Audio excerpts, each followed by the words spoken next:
We're going to go through this pretty quick. Most of the technique on this you guys already know. So the reason I'm going to continue to do this is a little bit about a refresher. So if we look in your student files for week number 8, session number 8, there's a file in there called dustremoval.psd. If you could open that up for me, that'd be great. This is a piece of film that was scanned, and if you take a look, especially the easiest place to spot it is if you go up into the upper left-hand corner and you take a look, you'll see that there's a ton of dust, that there's scratches in here, it's a mess. We'll just leave it at that. So obviously one of the easiest ways to deal with this would be to go in with the healing brush tool and the clone stamp tool, but it's really ends up being incredibly involved. It's very time consuming. It's a lot of work.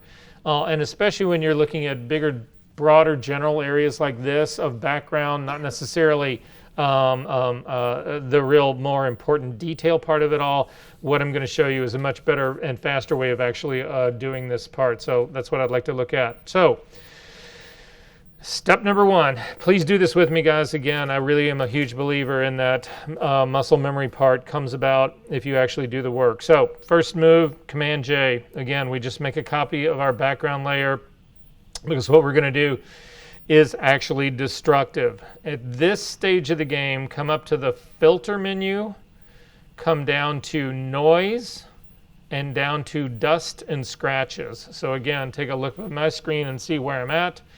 Up to the filter menu, down to noise, dust and scratches, and a dialog box will actually open up for you. Let me just check to make sure I really did get this recording going. Yeah, okay. So with, hang on, one other thing. Okay, with dust and scratch dialog box actually opened up. It's unfortunate, this is a really older box, an older dialog. The dust and scratches have been around forever. I wish I had a bigger preview. It does sort of show you what's going on screen though, so that'll give you a little bit of a hint. To start off with, you want to zero out your radius, so bring it down to 1. You can't get any lower, and then your threshold you can actually take all the way down to 0, and you'll actually see all the dust and scratches. So what happens is in this tool, it actually runs an algorithm. Again, there's no strength slider in this. There's no, oh yeah, I want to pull that back half, or it doesn't really work like that. It either does the trick or it doesn't do the trick, and your job is to point out, pretty much like when we were using Refine Edge and setting radiuses and doing all of that, it's your job to actually tell Photoshop how aggressive you want the tool to be, what you want it to do, and what you don't want it to do. So that's where we're going to go with this. So when I first start out looking at this, and you'll see that there's different size dusts on here. There's the big scratch. We've got that part here. Some of the dust particles are a little bit bigger than others. So what I will tell you is this. You want to use this trick that I'm going to show you right now to get 99% of the dust. But if you've got one giant old dust ball somewhere on your image, do not use this filter to go after that one anomaly. Use this filter to go after the vast majority of it. But if you've all of a sudden got something that's the size of Jupiter on your picture, don't use this tool to get that because it'll be so aggressive for everybody else. So just use the clone stamp tool or the healing brush tool to take care of that one giant ass spot that's on there, and then use this to get everybody else. Does that make sense? So again, because if you use this to go after the one giant piece that stands out that's completely different in size and scale from everybody else, the tool's too aggressive. You won't be happy with your results. So anyway, this is how it works. Leave threshold at 0. If you drag across the radius number, so I've just selected the number 1, you can use the up arrow key now to actually increase the number. And you want to do this in slow steps. But what I'm looking is as I increase this number, you will start to see the dust disappear. So when I get to like 4 pixels, the scratches for the most part disappeared.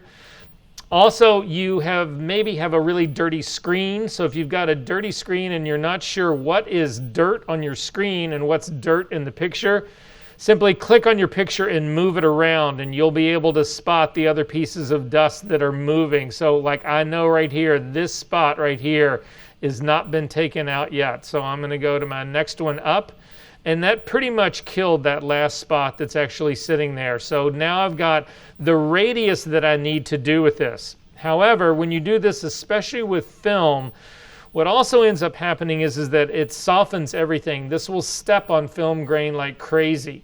And one of the reasons to shoot film is to actually have grain, is to embrace that part of it.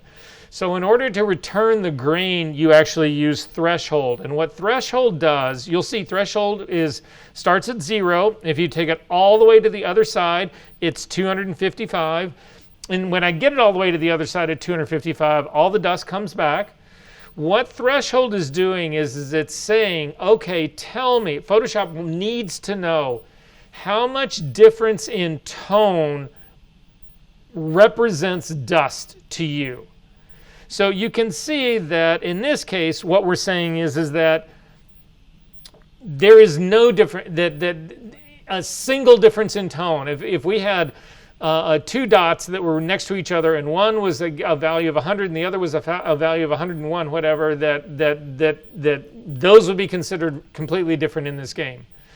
So if we drag this slider all the way back down to our threshold down to 0, what you want to do is slowly start increasing this value. Again, what you're saying is, how much difference in tone do we really need to say exists for there to be dust, for it to be dust?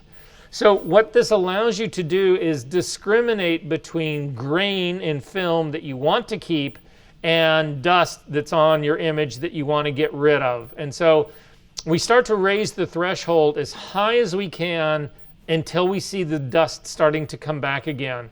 So you can't go far enough when the dust actually returns. That would defeat the purpose, but we're going to bring it up to the point where we start to see the dust again. So again, if you select a number, you can use your arrow keys to just start to bump up, and we need to start cranking it up until you just begin to see the dust again. Now, at a threshold of 8, I'm actually beginning to see the scratch mark again, so I'm going to use my down arrow key and start to go back down. And once I get down around a 3, I've actually lost it. In most cases when you're doing film that's got a lot of grain in it, something that's not fun, this is a really fine grain piece of film that this is scanned on, but something that's actually got a lot of times you'll be up in the teens, sometimes you'll even get up into the 20s, depends on the nature of your image. But nonetheless, this is the setting that I'm actually going to use for this. So I'm going to go ahead and say, again, I've got a radius of 5, threshold of 3. I'm going to go ahead and say OK to that. And if we now take a look at your image, you'll see that if you turn the eyeball on and off, you can see that it actually blurs the shit out of that image. I mean, the guy actually is, but at any rate, that part doesn't really matter to us. What you need to do now is go over to your history palette and create a snapshot in history of this state. So I'm going to click on the little camera at the bottom of the history palette. The snapshot dialog will come up, and I'm going to call this Dust and Scratch.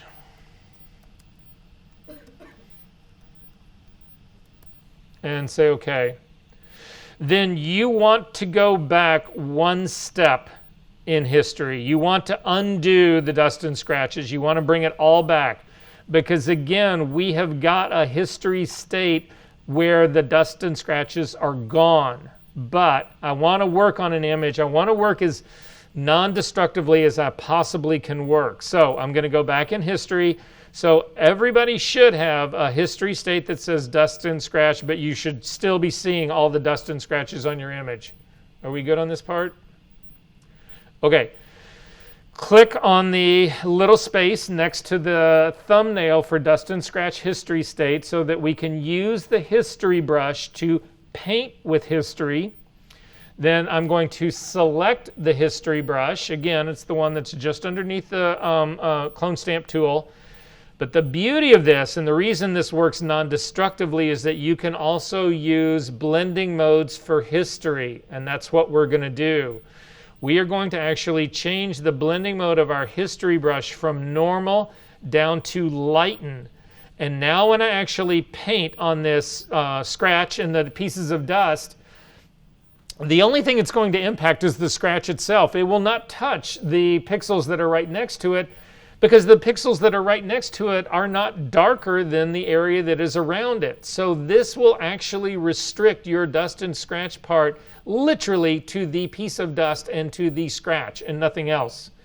I prefer to use a tablet for all of this, and as a matter of fact, a lot of the work they're going to be doing for the rest of the day is going to be tablet. So anyway, that's what I would do on this. I'm going to make my brush smaller. There's no point in actually hammering on it too bad. You don't necessarily need to worry about the edge of your brush. I'm going to leave it at a 50%, but that doesn't really matter because history is what's going to really determine this. And then you simply scrape right across the dust, the scratch part. And you do the same thing for all the little spots of dust that are actually on here. So we're just going through all of this stuff. You can simply paint them out. So great way, fast way of doing it. Did this work for everyone? Did this not work for anyone?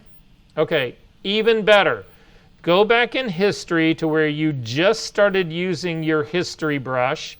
So I'm going to go all the way back. I'm going to bring all the dust and scratches back. I'm going to zoom out a little bit so that I can see this entire corner right here.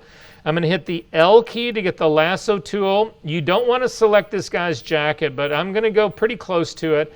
And I'm simply going to select this really big corner. So I'm just, again, drawing this big corner with my lasso tool so that I've got the marching ants across this whole top corner. There's a lot of dust in there. There's scratches in there. There's all of that kind of stuff in there. With this selection made, I'm going to go up to the Edit menu and come down to Fill. The Fill dialog box will open up. In the drop-down menu for Contents, you want to select History. So we are going to fill with History. And again, this little icon next to that thumbnail, next to Dust and Scratches, is determining the history state that we fill with. And then still, we're not done yet, change your blending mode here down to lighten as well. And that way the only pixels that will change in here are the ones that were darker to begin with that we ended up impacting using the filter. And then simply said, okay, and it's all gone. Command D to deselect. You can go back to, again, your history brush. You can make it larger. And I can knock out all the history part, the little parts that I'm catching on the back there. I can come down on the beach. I can actually either paint down on the beach, or I can actually, again, do a big selection after that part of it all. But what I wanted to show you is come into this guy's chest, and you'll actually see there is another scratch on his chest. So I'm going to make a smaller brush, and I'm simply going to run a line straight down his chest. Try doing that with a clone stamp tool or healing brush tool. There's two scratches that are on the surfboard. There's another one that actually goes across the surfboard onto his belly.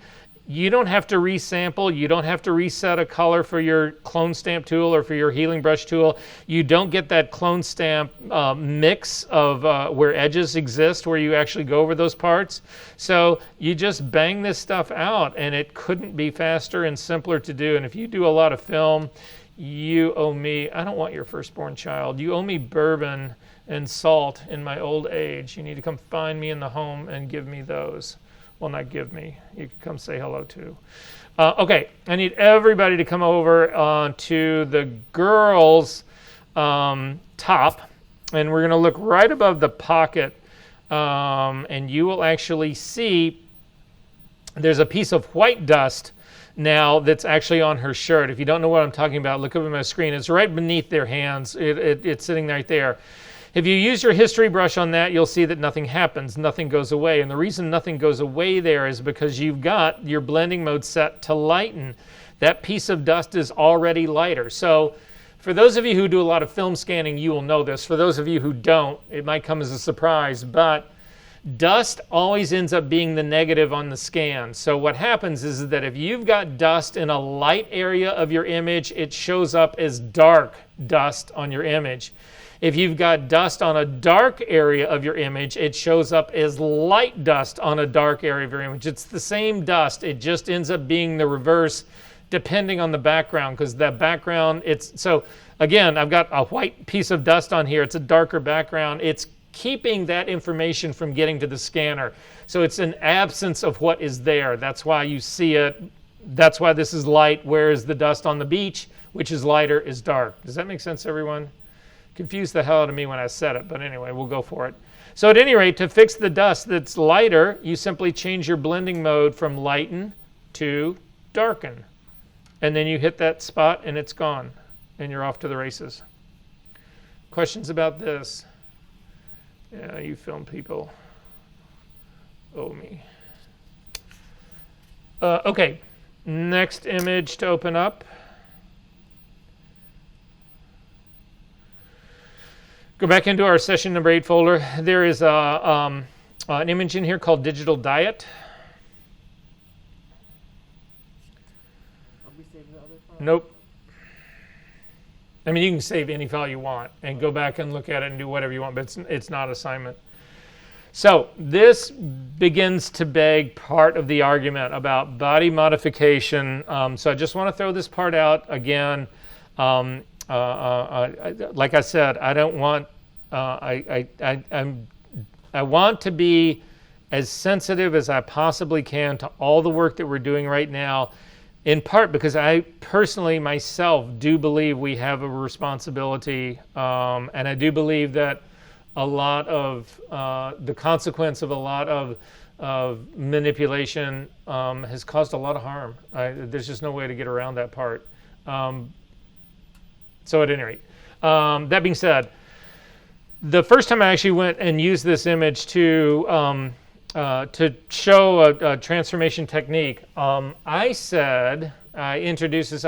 So for me, I don't know that this is true of you guys, but it certainly applied to me. There's a conventional wisdom says, and again, conventional wisdom in as much as you can call it conventional or wisdom, says that you are attracted to body type based on what was in vogue, what was in fashion when you became sexually aware.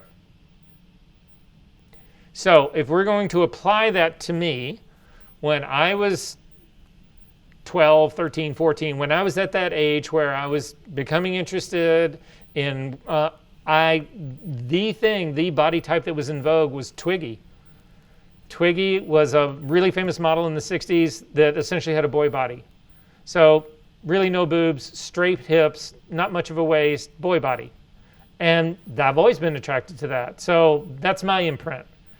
So I bring that to this image and I say, when I look at this image, I say, I think I need to narrow her hips down. That's what appeals to me.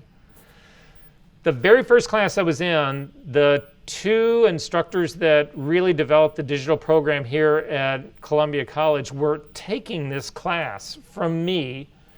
And one of the guys says, and when I said, okay, so I'm going to narrow her hips down, he goes, what? And I was like, yeah. And he goes, are you out of your mind? He goes, she has perfect hips. He was a guy who had grown up 10 years before me as a surfer in California. And he was into curvy, hourglassy kind of figures. That's what he was into. And I guess the point that I'm trying to make is that he's not right, I'm not right. This isn't really about right or wrong in that regard. This is simply about when I would approach this, this is my approach, this is what I would do, and I'm going to show you that. So I feel like every time I do this lecture, and it goes on from here because next week we'll get into it as well, whatever, I feel like I'm constantly apologizing. Are we okay with this? I just need to make sure everyone's okay. If not, send me a text or an email letting me know otherwise. I'm just trying to be as sensitive as I can. Is that okay? Fair enough? All right. So then I'm going to quit.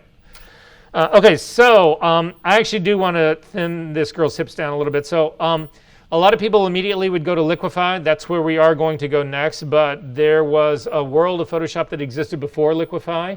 And I'm going to show you the old school way of doing this. In some ways, it's faster and it's easier in some cases. So I'm just going to show you how to do that part. And again, we'll take it from here. So the first thing I'm going to do is actually zoom in to her hips. And again, I really just want to thin this hip line down part of it. The foreshortening part of it, again, I'm not going to make excuses for it. That's just going to be my goal in all of this.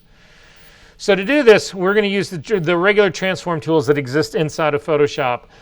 However, Most of those tools work globally, and which is fine, but if you want to control them with any level of finesse at all, we can't do this on the entire image. So we can't work on the entire big image and have the tool be fine enough or precise enough to do the work that we want to do without fucking everything else up. So we're just going to select the area that we want to modify. So hit the L key to get the lasso tool. And then you do not want to include part of the jacket. So I'm just going to take a line. I do want to include part of the waist where the white top actually meets the waist. Because as we do this retouching, I'm going to push the hip in, but I need the hip to relocate back up into the sweater.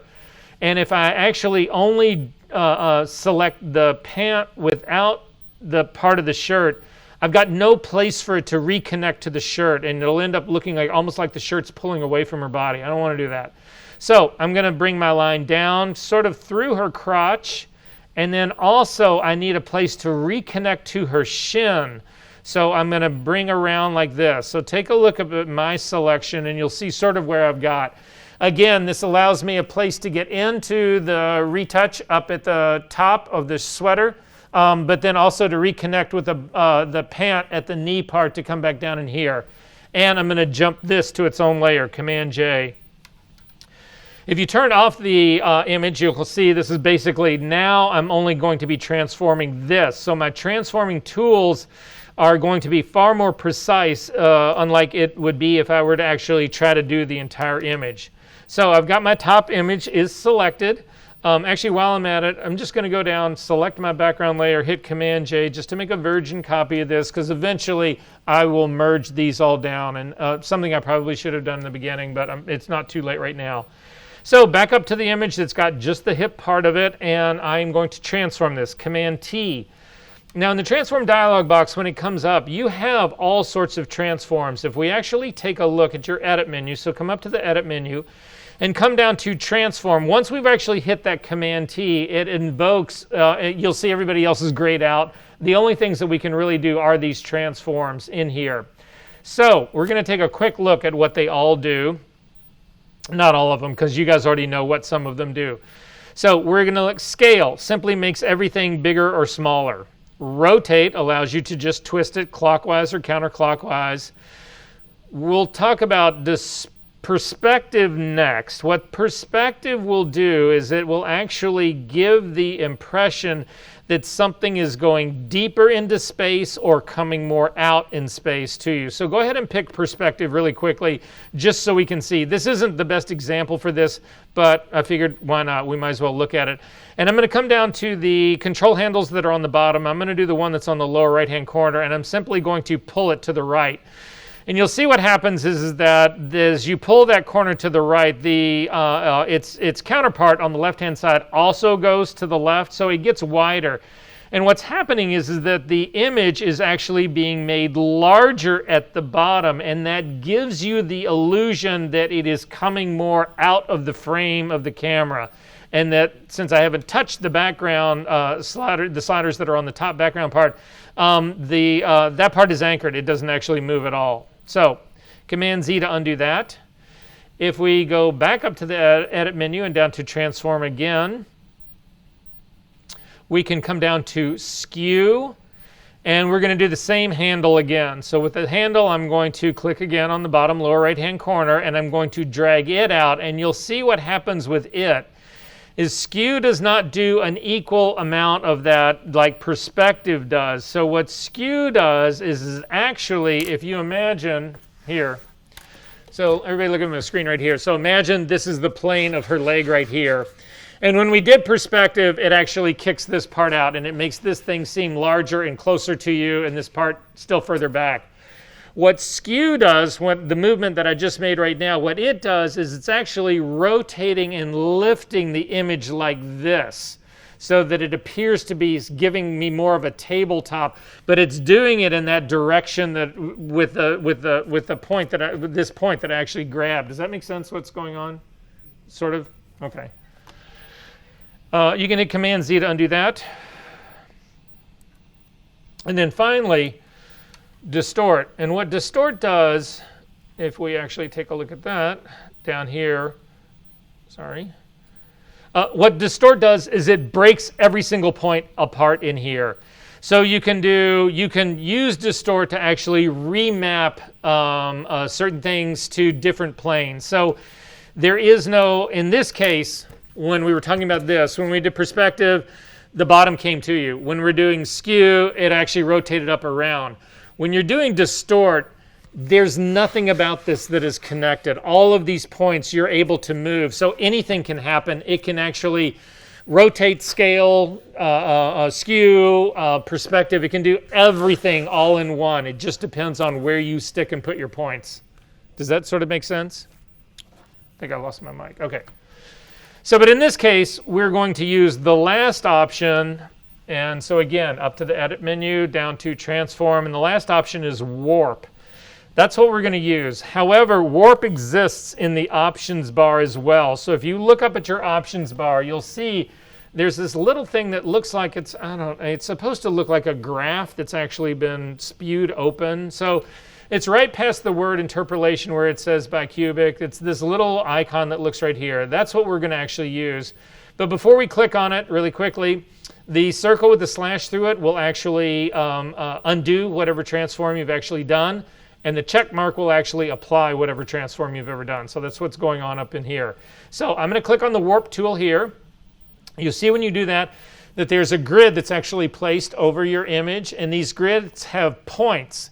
There is a dot at every single corner. And then there's a dot at every single one of the intersections of the 3x3 grid that exist on this. Those dots are control handles. And so watch my screen really quickly just to see how I'm going to go about doing this, and then you guys can actually jump in and do it yourself. So I'm going to start with this dot that's right down. If you imagine, again, square clock face, something that's right around 3 o'clock-ish. I'm going to grab this point, and you'll see if you actually move this, there's a mesh that's on this that gives you a control handle, and I can actually push this part in. I can actually come to this next point here, and I can do the same thing. You can actually pick intersections in here and move stuff around as well. So basically all I'm trying to do is reshape the curve of this leg in here. Now to see the before and after part of it is really difficult to do, and I want to be able to refine my mesh while I don't want to commit it and then realize I screwed it up and have to do it again. So you can, even while the mesh is still on here, we haven't committed it, you can actually drop the opacity of this layer. So I'm going to drop the opacity of my layer down to around a 50%. And I can see the ghosting that's actually happening in here. And it's doing exactly what I want it to do.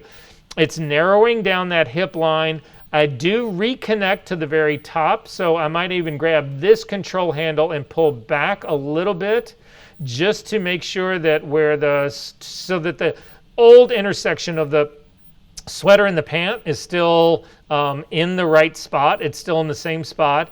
I have a much narrower hip that's going on here.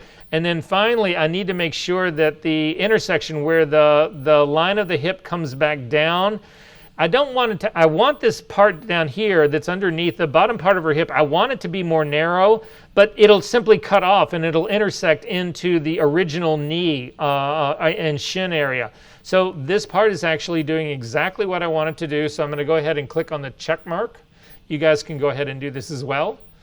And I'm going to drag my opacity all the way back up again. And now you can actually use your eyeball to turn this on and off to see that, yes, indeed, you actually made this hip narrower.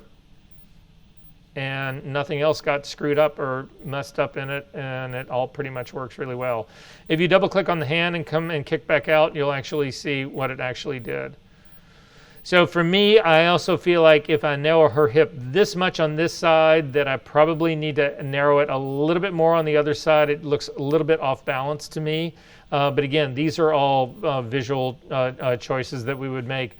Going back to a conversation that we had earlier, one of the things that we're dealing with here when we talk about transforming and body manipulation and all of that kind of stuff is that there are inevitably things that happen when you turn a three-dimensional object into a two-dimensional photograph. And certain parts of it are a flattening, and sometimes you want to actually bring dimension back in to deal with that flattening part of it. All of those things are possibilities that exist in here. If you're lighting, so for the beauty people in here, just so that you should know this part. You can do some of these tricks with lighting. So we're just going to imagine me as an example. So you're doing a beauty lighting of me. Typically, a real standard approach to doing beauty lighting is beauty dish up over the top of a camera, relatively flat to me, because you don't want to cross light me, because cross lighting will bring out all the texture and the pores and whatever texture that I've got in my skin. So if we do a relatively flat light on top of me, it actually suppresses that texture. I don't have highlights and shadows. I may have some top to bottom, but I don't really have stuff going cross side to side. Does that make sense, everyone? We've talked about this before, right? However, you can actually change the shape of my face by employing that. So let's say that you shoot that picture of me and you think, well, Verser's face is too narrow. You need to flatten it out. Well, the way you do that is you bring fill cards in from both sides, because the shadows that are on the side of my face indicating that my face is receding actually get lit up, and they are the same as the front of my face, and it actually then makes my face appear fatter, more oval. Does that make sense, everyone? The flip side of that is that if you've got a face that's too wide and you want to narrow it down, you bring in negative fills, you bring in black cards on the side to drive more shadow into the sides of your face, which then cause it to recede into the background, and it looks like you've got a more narrow face. Does that make sense, everyone? So anyway, it just came up while we were actually doing this part. Okay, so we can get rid of this. You don't need to save that. We are going to start work on your homework file right now, so this would be something that you do want to save.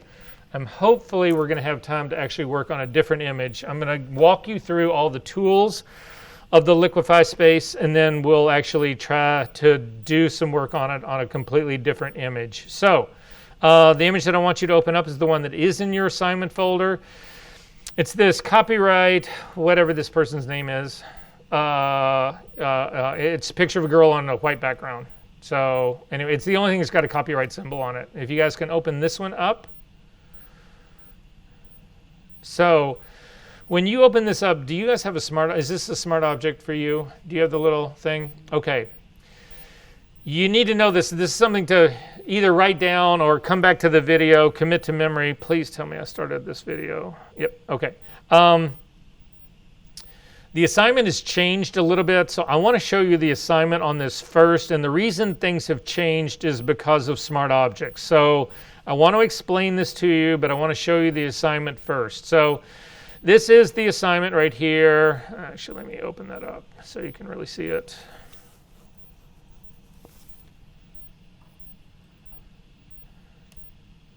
Okay, so for next week, one of your assignments is to actually redo 7.1. That was the tonal retouching assignment, so that it was flawless. If you've already done a version of this and you did really well, you don't need to do anything else. You don't need to do it over again. You'll just get, y'all enter the same grade for the first version that you did of it.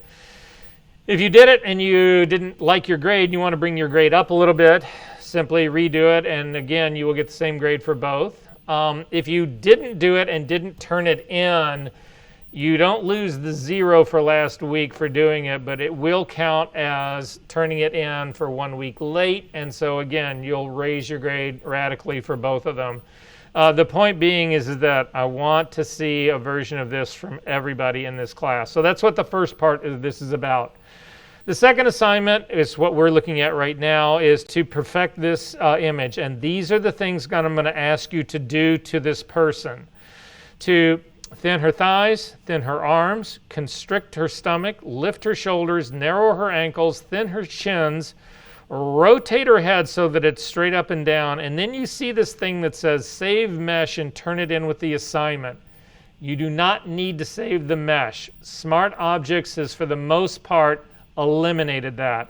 Now, I would have changed this in the assignment that you're looking at right now, but you guys already have this assignment PDF stuck in your complete assignments folder, so I can't go in and change every single one of yours, so I'm simply telling you this right now. If you want to save the mesh, I'll show you what it is and I'll show you how to do it. And if you want to turn it in, that's fine. But if you do not want to do this, that's fine as well. Because again, what's happened here since this assignment was written is that it used to be Liquify, you could not use Liquify on a smart object. And so meshes became a way to actually be able to go to work non-destructively. But because you can now do it to a smart object, Liquify functions as a smart filter on a smart object, and so you can smart object yourself to death and you are still working non-destructively. And it actually is a better way of doing Liquify in my opinion. So just remember that about it. And then finally, there's another green screen image that I'm asking you to knock out and remove the spill and add a white background too. So that's what's coming up for next week. All right, so back to this image. So again, because this is a smart object, there is no inherent reason that we need to make a copy of this. It doesn't have to be that way. I simply like to have a copy of it now, if again, working with smart object, so that I can very quickly turn one of my, all the changes that I've made off, on and off really quickly, whatever, and I've got a copy of the version underneath it so I can compare my before and after. So I am going to make a copy of this, although it's more of a luxury visual thing for me than anything else. So anyway, Command J, will simply make a copy of it. Then we are going to come up to the filter menu and down to Liquify, and we will come into the Liquify Workspace. Now, again, like Select and Mask, like Refine Edge, there's a couple of other places in Photoshop that we haven't gotten to yet, where you're in a completely different workspace now. This is no longer, we are in a different program that Photoshop references to actually do this work. And we need to sort of go through the whole tool set and what they all are and how they all work and what they all do. So anyway, I'm going to start at the very top, and I'm going to do the tools on the left-hand side first. We will look at how they impact the tools on the right-hand side in just a second. So on the left-hand side at the very top, if you hover over it, it's the thing that looks like a finger that's pushing. This is actually called the Forward Warp tool. If you click on that tool, you actually have a brush. You'll see there's a little plus in the middle of it. You can then look at the Properties panel on the right-hand side, and you will notice at the very top, make sure you're scrolled up to the very top to see it, because it's a pretty long list of possibilities in here. You'll notice at the very top, there's brush options, and there's some settings that we need to talk about in here. Every tool has its own unique brush options. So whatever options that we're going to use for the Forward Warp tool, which is the one that we're picking right now, is unique to the Forward Warp tool. There are actually possibilities in here, like you will see. You can't change the rate of a Forward Warp tool, whereas if you come down to like the next tool down, which is the Reconstruct tool, you actually do have a rate. So we need to I want you to know that every tool remembers its own settings, and every tool has got a unique set. So when you change tools, your eyes need to scooch right over here to the other side to see how these things are actually set up. The bracket keys that are just to the right of the P keys still work for making your brush larger and smaller, and I'm going to say actually make your brush roughly a little bit bigger than the size of this girl's head. So I'm going to do 400 pixels. You can change that using the slider the slider that's right underneath it. You can also type values directly into that toolbox. Basically, that's what's going on here. Unfortunately for all of us, Photoshop bought this software from a different company that used a different set of names, and why on earth Photoshop has not changed these labels, I will never know, because Photoshop has had this technology for 20 years, but they name things differently here than the brush settings that we are used to working with. So, for instance, density is really hardness. It is the edge of your brush.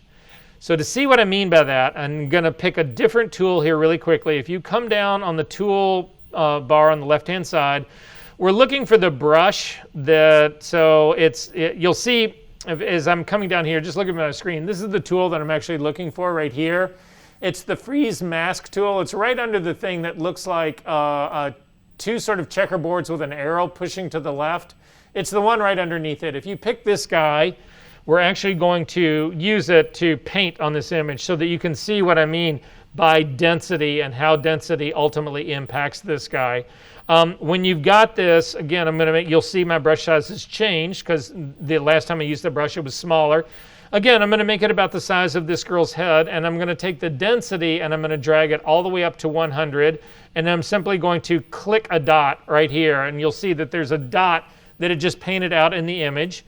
And then I'm going to take the density all the way down to 0 and do another dot that's right underneath it.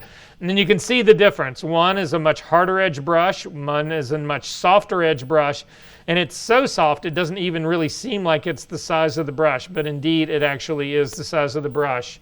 I've got pressure that's all the way up at 100, so if we actually come down, I'm still below it, and I'm simply going to, I'm going to go back all the way up. Well, let's put it at 50 density. We'll actually get something right in the middle. If I could bring it back here and I simply click and hold, you'll see that nothing really happens. But if you start to just gently move your cursor around a little bit, again, this is a good place to be working on your tablet, you'll notice that it puts a lot of density in extremely fast. If you drop your pressure all the way down and do the same trick, you'll see that it takes a much longer time to actually build it up. So pressure is the equivalent of flow in what we used to use. So, and then rate, if you have it. In this case, we don't have a rate slider. So I'll show you what rate does in just a little bit. But does this make sense? So again, size is the same. Density is hardness. Pressure is flow, and rate would be akin to the airbrush option that we have in flow when we're working with a regular brush. Okay, so if you've done all of this, we need to get rid of these little dots that are all over. Scroll down on the properties panel over here on the, again, on the right-hand side. And if you've got face aware Liquify open, they've actually moved this up to the top because people are very lazy and this is what they normally use. You can collapse the face aware Liquify. It's right underneath the properties for the size of brushes that we're using. You can actually collapse that part and then you can see pretty much everything else that we actually want to work with.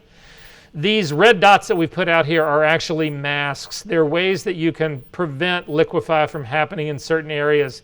To get rid of them easily, under Mask Options, click on None, and they will actually all go away. While we're here, did anybody have trouble seeing did that mask option not show up? If you look further down on your properties, you will see that there's a check mark right next to Show Mask. If you uncheck that, then you can actually do a mask like I just did. You'll get this warning saying that because you don't have Show Mask on, you're preventing being able to see it, but the mask is on, it's still there. If I turn on Show Mask, you can actually see the very light dot that's actually there. I'm going to hit None again to get rid of this part. While we're on it, we'll get to the mask in just a sec. Oh, I'll get to it when we actually get to the mask part. Anyway, I'm going to go back to the push to the forward warp tool. Yes? Hang on one sec.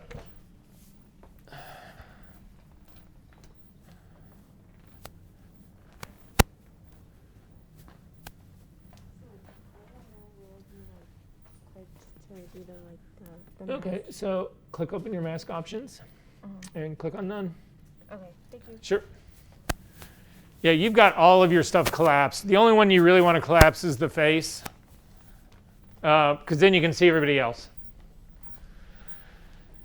Okay, so really quickly, the default usually for this tool would be a density of 50 and a pressure also of 50. And again, we have no rate on here.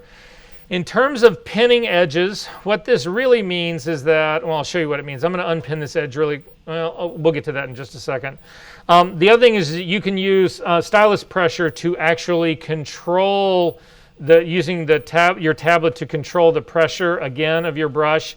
It all has to do with how fast things happen. My suggestion to you is do not use that to begin with. Let's leave stylus pressure off and we'll simply set it manually. But I'm going to actually start here on the left side of her head, and I'm going to simply click and drag across, and you see that this tool pushes pixels in the direction of where we're going. You can actually come down lower in her body and click and take it right back in the other direction. And so this is basically what's going on here. It's distorting it. But it's important to understand how this tool works and to know what's really going on here, because again, this is another way that you can troubleshoot this, is for us to look at what really is going on underneath, behind the scenes of all of this. And to do that, come over to your Properties panel, and where it has under View Options, you want to click on Show Mesh, and it will turn on, and what you should see is it looks like a screen that's actually on your image. And the way, so did everybody get the screen on their image? So this is the way the tool works, if you can imagine this. So imagine a flat window screen, and you take an image and you glue it to that flat window screen, and then you distort the screen. That's what's really going on here. Photoshop has no idea. This program has no idea, but it doesn't know anything about this image. This image doesn't really exist to Photoshop. The only thing that exists here is this mesh. Now, Photoshop has anchored this image to the mesh, but what we are doing right now is strictly warping the mesh. That's all we're doing, and that's what's causing the image to warp. Does that make sense to everyone? And the reason this gets important is that you can turn this mesh on to see where things are happening, how severe they're beginning to happen, where they are. So for instance, I can look at this area right in between here, and I can see there's a much stronger distortion that's happening right here, but by the time I actually get down to her hips, there's no distortion happening here at all. So if I have a problem with the Liquify work that I'm doing, it's not located down here by her hips, it's actually in this area here. So seeing the mesh occasionally is a really positive thing to actually have, to sort of, again, re-anchor and get back to what you're looking at and why what's happening is happening. Now, when we do this, you can actually change the mesh. So when you've got the Show Mesh on, you'll see you get a drop-down menu. You can change how big the mesh is or how small it is. I actually find the smaller ones usually easier to work with, but it depends on the resolution of your screen. So whatever you're sort of comfortable with, I'll leave it at medium. And then you can color your mesh. Yours, I think the default color is cyan. I don't know, what's color is your mesh? Gray? Oh, good for them. Anyway, if you were working on a black and white image and you couldn't see the mesh because it's the wrong color, you can simply click on it and change it to a different color. So now mine's magenta. But anyway, so just so that you know that part exists. You can uncheck to show the mesh. You don't need to keep it on, but that's what's going on. That's how this tool actually works. At the very bottom of all of this, you've actually got the brush reconstruct options. If you click on Restore All, it undoes all of those distortions. So again, to see what happens, turn on your Show Mesh, take your forward, the push forward warp tool, and actually click, and you can actually see that it's actually distorting and how little it started to distort in the beginning and how much it actually hits in the end and how it's tapering off as we go through. If you come over on the far right side and you actually grab and click in and drag across, what you will see is that it actually reveals transparent pixels behind this. What I've done is I've distorted the entire image. I've liquefied the entire image across. That's usually not a good thing for you to be doing. You usually don't want to do that. And that's where this pin edges comes in. If you hit Command Z to undo that, Command Z and Command Option Z work in Liquify just like they do in Photoshop. If you click on pin edge and now do that same distortion, you'll see it never ultimately tears away from the right side of your photograph, but you do get the Liquify distortion part actually happens again. I'm going to click on Restore All again. I'm going to turn off my visibility for my mesh. We're going to go, actually, let's go ahead and do a couple of distortions again. So I'm going to hit this just in to distort her body like this, and we're going to go to the next tool down. So the next tool down is the Reconstruct tool. So go ahead and pick it. I'm going to say turn on your mesh so that you can watch what happens here in real time. I'm going to leave my brush size around 150 is fine. Again, a density, which is the hardness of my brush, we'll leave at 50. I'm going to take my pressure all the way down to 1, and I'm going to leave my rate all the way down at 0. And then what I'm going to do is I'm going to simply start scrubbing over the side of her face to actually get this image to begin to restore. And you see it's extremely slow. You might even not notice that it's actually restoring the image. So bring your pressure up to 50 and then start that scrubbing again. And you'll see it actually starts to come back extremely fast. And you can also see what's happening is it's restoring the mesh to its original grid, to its like perfect little grid. If we take rate all the way up to 100 and you actually do the same thing, you'll actually notice again, unless you're moving it, you don't pick up anything. But pressure and rate are used to control how fast this return to the original one actually was. And you can see as you start to scrub across the mesh, it's simply returning this screen to its original shape. You can also see where things are still distorted that you may not have picked up before. Again, all based on what's happening with the mesh. I'm going to go ahead and restore all here. I'm going to turn off the mesh so that we don't see it. And I'm going to zoom into this girl's thigh down here to the lower part, and I'm going to do this on her left thigh. So we are going to use the forward warp tool. I'm going to make it considerably smaller. So I'm going to make it around 35 pixels in size. Again, I'm going to leave the pressure and the density both at 50.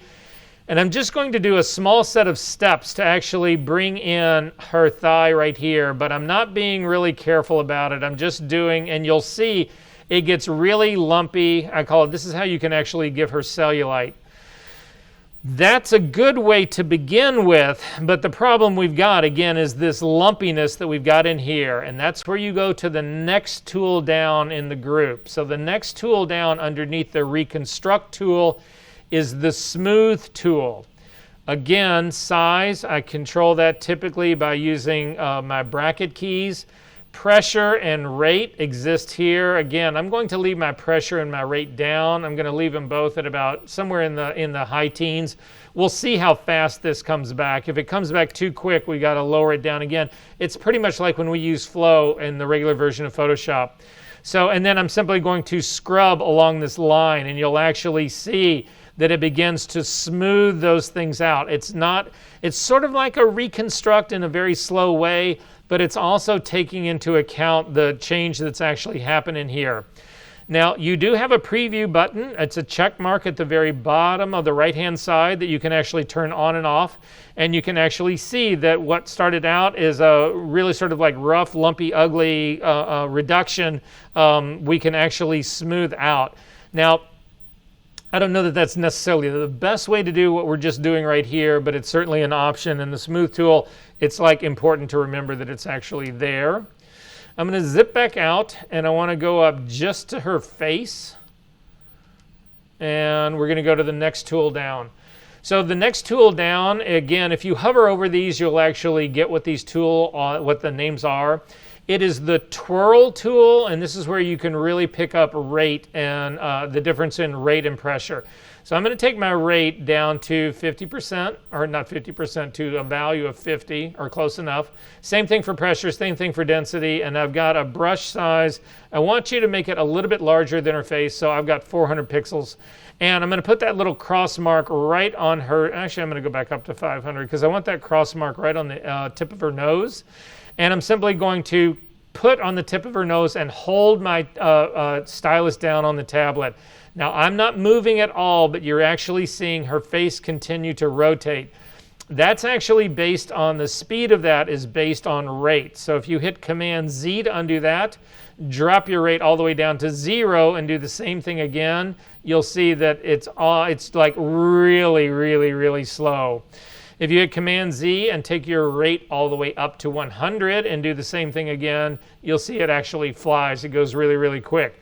So all of these are about controlling, you know, keeping it slow enough to be able to control it, but fast enough to get your work done.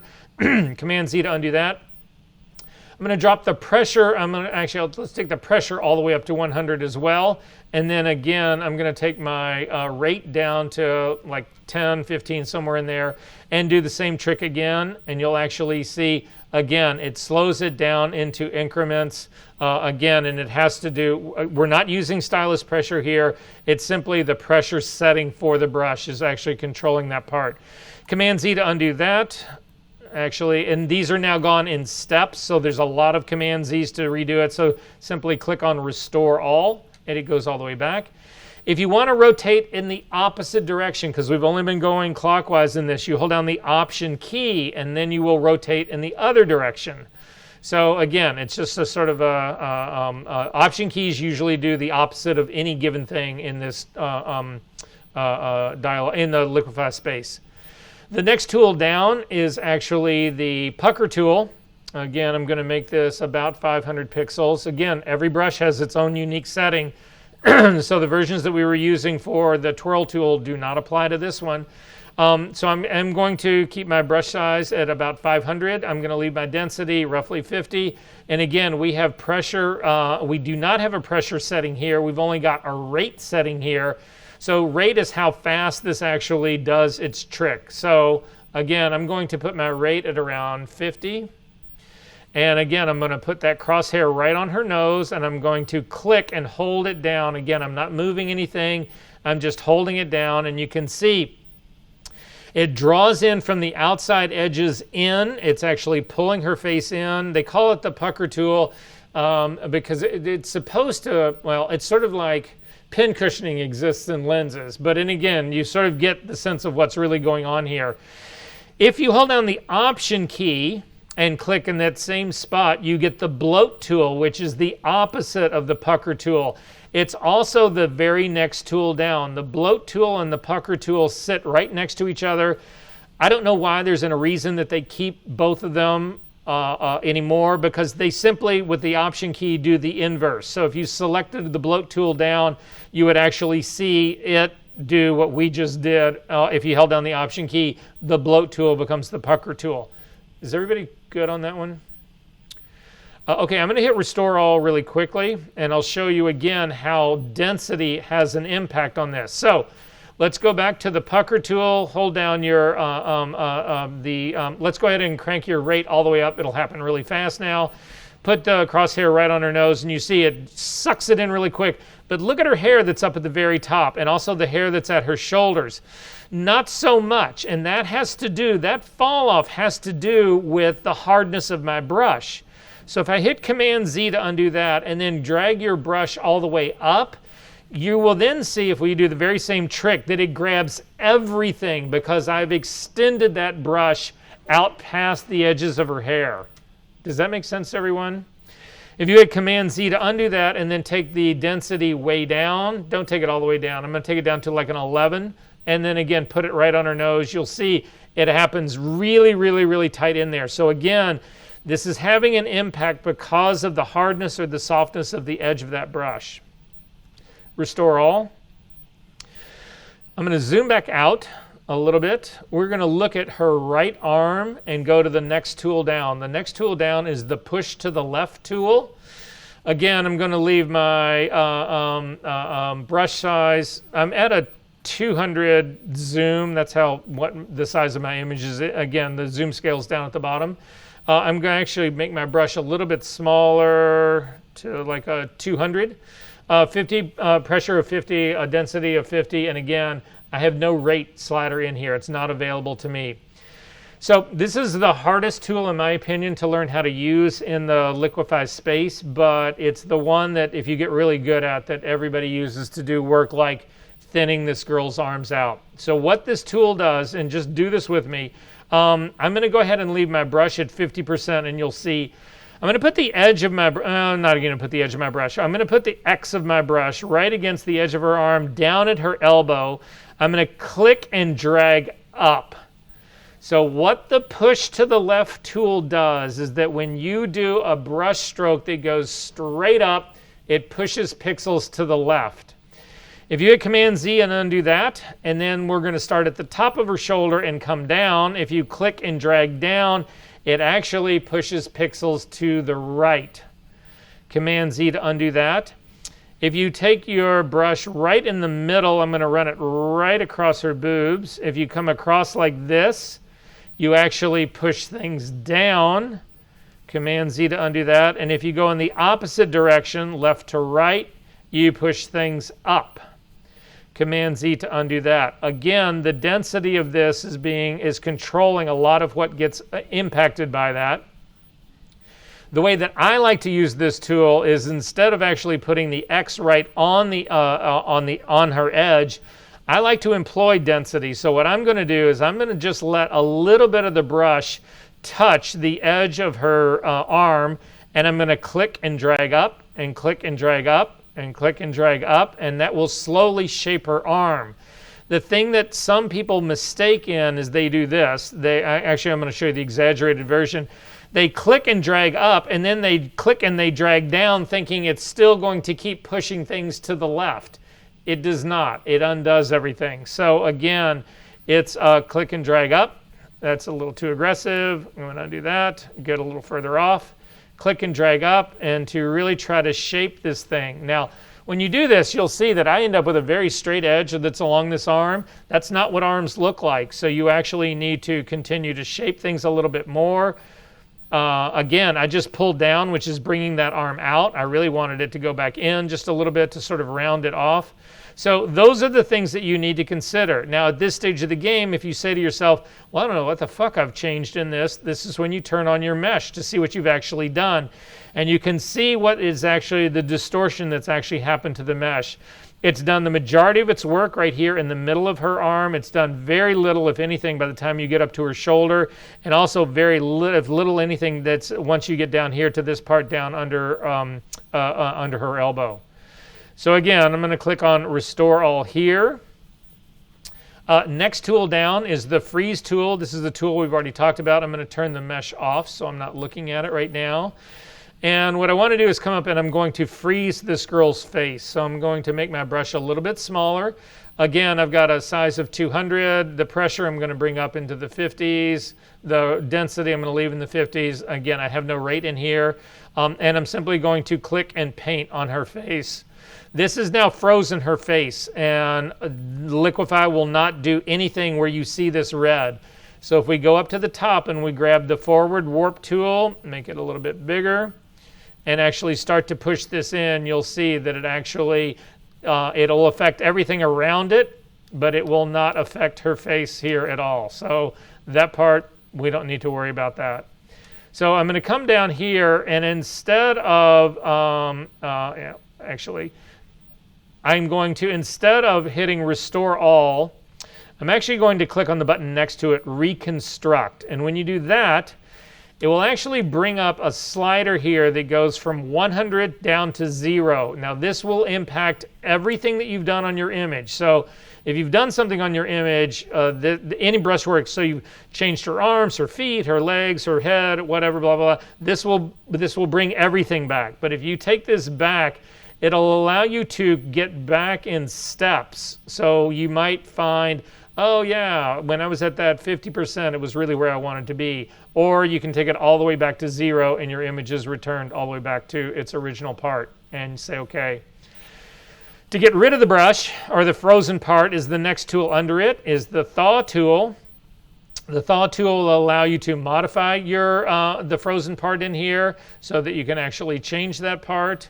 Again, I am going to Restore All. And that's basically the way those tools work. Now, depending on what you're trying to do, I'm going to zoom back out here a little bit. If, let's say, you wanted to freeze everything but her face, you could go in with the brush and paint everything in this image except for her face. But a faster way of doing it would be to actually grab the Freeze tool and freeze her face. And then over in your Options palette underneath the Mask options here, you can click on invert all. If you do that, it flips it so that instead now everything is frozen except for her face. You can hit none. You can also hit mask all, which will throw a mask over everything, and then simply use the thaw tool to come in and actually thaw out the parts that you maybe want to then mold and change, and you're good to go. Does this make sense, everybody, what we're talking about here? Okay. I'm going to, again, say none for my mesh to completely get rid of it. Really quickly, we need to look at the face aware part of Liquify. So if you click on the drop down, you'll actually see in this drop down that there is a face. It's called face number 1. If you have multiple images, multiple figures in here, they will actually, wow, where did the time go? They will actually, if we have multiple figures in here, it'll actually name them face 1 and face 2, and as you hover over it, it'll allow you to change one or the other. Anyway, so it'll do it up to an unlimited number of faces that you actually have in here. If we zoom into the face here really quickly, these things are pretty obvious what they actually do. If you use the face tool, it's the next brush down, and you hover over anything, you will actually see, let me zip back out a little bit. If you hover over an area, whatever, this is actually just picking my parts for me. Usually things, oh, there it goes. You'll hover over it and you'll actually see, they're really hard to see, but it's like little controls. You'll see little arcs in here. Those things allow you to actually control things on the fly. It's easier, in my opinion, to use the sliders. So if we look at eye size, I'm going to grab this one slider and make it bigger, and that you'll see it only controls one eye. If you want both eyes controlled equally, you click on the chain link between the two, and then that will actually make both eyes bigger. Eye height, again, you can play with this. It's just opening her eyes up. Eye width is just how far apart, how wide actually the slits in her eyes are. Eye tilt will allow you to actually bring them up or bring them down. Eye distance will actually cause more separation between them or less separation. You can do the same thing for nose. You can actually make her nose, lift her nose up or down. You can make her nose wider or more narrow. You can make her, give her more of a smile, which just brings up the edges. I never think this tool works, but that's what it does. The frown is a little bit better, I think. You can increase the height of her upper lip or decrease it. You can do the same thing for her lower lip. You can also change the width of her mouth to make it wider or more narrow. And then finally, the height of her mouth to actually make her lips look fuller or less full. Again, if we go down to the bottom and click on Restore, we've still got face shape. So forehead will actually, you can't really see it because it can't pick up a forehead for her because she has bangs, but it will actually lift her forehead or make it less tall. The same thing with her chin. You can actually see it'll change the height of her chin. It can also change her jawline, make it wider or more narrow. And then finally, the entire width of her face can be actually made more narrow or wider. Again, I'm going to click on Restore All, and we've got 2 seconds to show you how to actually use this tool. So I'm coming down here. I'm not getting Restore options here. So I'm going to hit Cancel out of this and then go right back into Liquify. So how do you use this tool? This is the best way to think about doing this. Use the largest brushes that you possibly can, the most movements that you can, and the smallest movements that you can. So what does that really mean? Well, we're going to do her thigh, so I'm going to do her right thigh, and I'll show you how I would go about doing it. I'm going to zoom into her thigh right here. The first thing I don't really want to change is where the fabric is actually hitting this right here. So I'm going to freeze the fabric. So I'm going to click on the freeze tool, and I'm simply going to paint over the fabric right there, and probably her knee as well. That'll allow me to actually move. I can get close with the brush without actually screwing up that fabric part right there. If the mesh, if seeing the freezing part bothers you, if it makes it more difficult to really judge what you're really doing, again, you can turn off the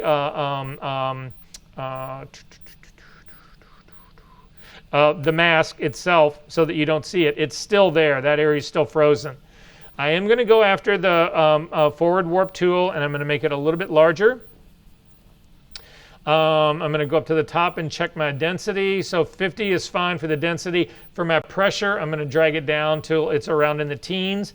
And then I'm going to come up to this area that's really close to her thigh right here, and just small taps. And all I'm doing, I'm just repeatedly tapping. It's almost like the work that we were doing when we're retouching. So again, I'm just doing small little taps to bring this in, as many small little gestures as I can get. This will work much better for you in the end than if you actually try to do this in one fell swoop. Again, to see your difference, turn your preview on and off, and you can see that you've made a huge difference in doing that. And I'm going to leave it at this because, again, I want to show you some other things. So let's just say I've done the other thigh as well, and I'm good to go on this. This is where Smart Objects comes in and why it's so valuable to actually do this. Go ahead and say OK right now, and you will see that her leg has actually been pushed in. Again, if you want to see the difference, you can simply turn this on and off so you can sort of see what's going on. If you want to continue working on this iteration of it, double click on the Liquify, the smart filter, and come back in, and it'll bring you back in with the mesh intact. So take a look, turn on Show Your Mesh, and if you move in here, you can actually see that you've got the distortion that's in the mesh that's pushing that thigh in. That part's great. I'm going to hit OK out of this. I'm not going to do any other change, but this is where the power of using Smart Objects comes in. Instead of doing all of your work on a single smart filter, you can use multiple smart filters. To do that, come up to your filter. Again, we're not going to open up Liquify here. We are going to actually do it as a second filter. Do not pick the top one. That'll add the same Liquify that happened before. Come down and grab the next one, Liquify.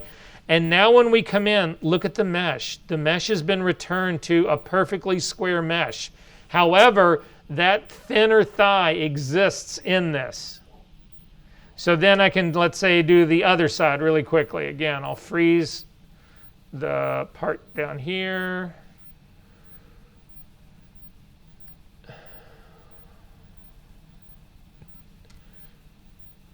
This part right here, forward warp tool, and simply press in here. Thaw that out a little bit.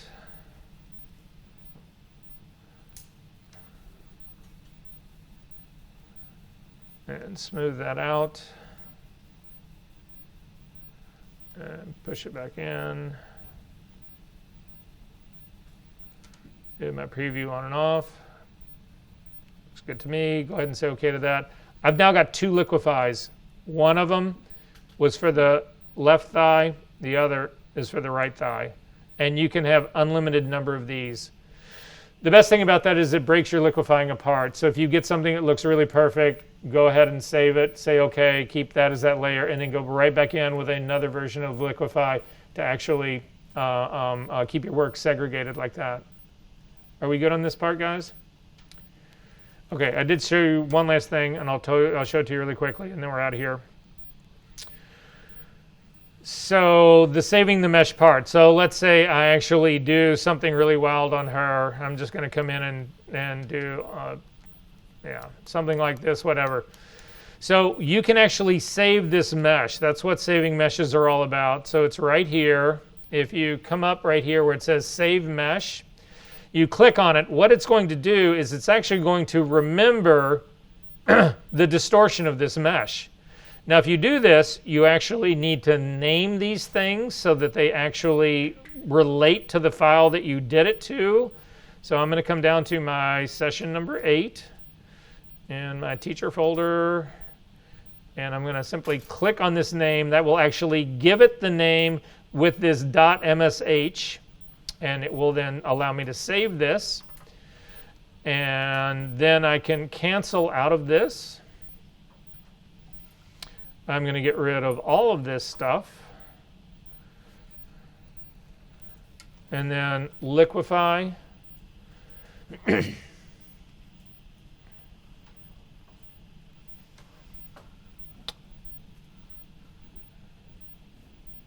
that wasn't the right thing.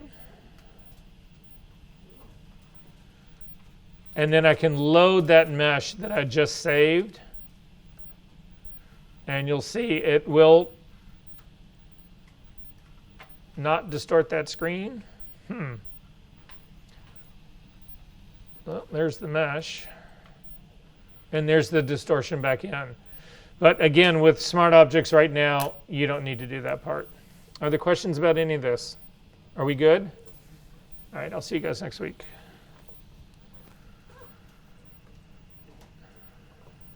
I did one question. What does it mean if there's like these patches of checkerboard pixels